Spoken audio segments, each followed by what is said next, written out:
प्रिय संस्कृत मित्राणी, नमो नमः। मैं दीपमाला उपाध्याय आप सबका स्वागत करती हूँ। आज मैं सर्वनाम शब्द रूप के अंतर्गत किम शब्द के तीनों लिंगों में रूप को लेकर उपस्थित हूँ।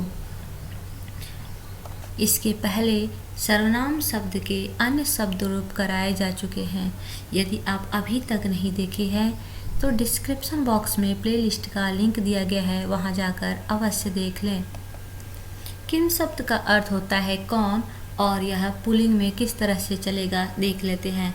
जब भी हम प्रश्न निर्माण करते हैं तो उसके लिए किम शब्द का रूप बहुत ही आवश्यक हो जाता है। कारक चिन्हों के आधार पर पहले हम इसके अर्थ को समझ लेते हैं।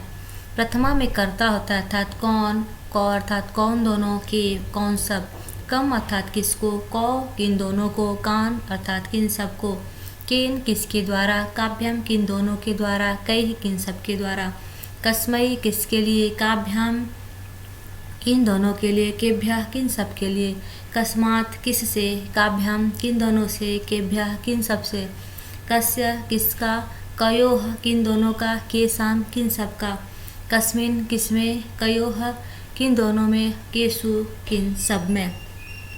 इसको हम याद कैसे करेंगे, जैसे गीत के माध्यम से इसे याद करने का प्रयास करते हैं। कह कौ के, कम कौ कान, केन काभ्याम कैः, कस्मै काभ्याम केभ्यः, कस्मात् काभ्याम केभ्यः, कस्य कयोः केषां, कस्मिन् कयोः केषु कह कौ के। इस तरह से इसे कई बार गाने का प्रयास करें। किम कौन नपुंसक लिंग में रूप केवल दो जगह परिवर्तित हो जाता है। प्रथमा में किम के कानी और द्वितीया में भी सेम होता है किम के कानी। उसके बाद तृतीया से लेकर सप्तमी तक का रूप पुल्लिंग के समान ही चलता है। देख लेते हैं तृतीया से सप्तमी तक का रूप। पहले में किम के कानी, उसके बाद तृतीया में हो जाएगा केन काभ्याम कैः, चतुर्थी में कस्मै काभ्याम केभ्यः, पंचमी कस्मात् काभ्याम केभ्यः, षष्ठी कस्य कयोः केषां, सप्तमी कस्मिन् कयोः केषु।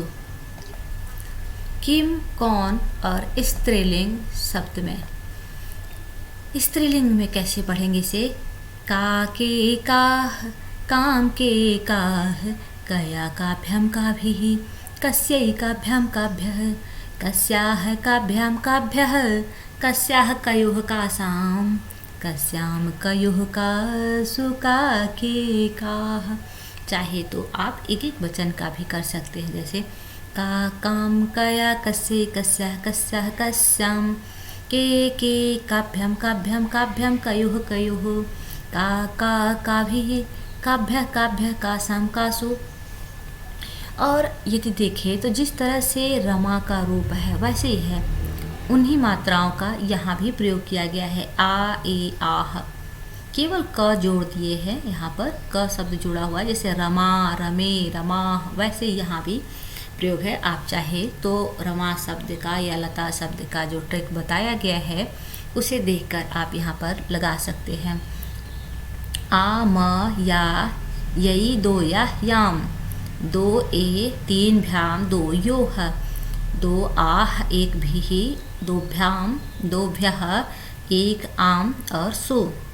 इस तरह से आप देख के लगा सकते हैं। ऐसे ही कह का जो रूप होगा, जिस तरह से राम या बालक का रूप है, उस ट्रिक को आप इस पे भी प्रयोग कर सकते हैं। धन्यवाद। मिलती हूँ फिर अगले वीडियो के साथ।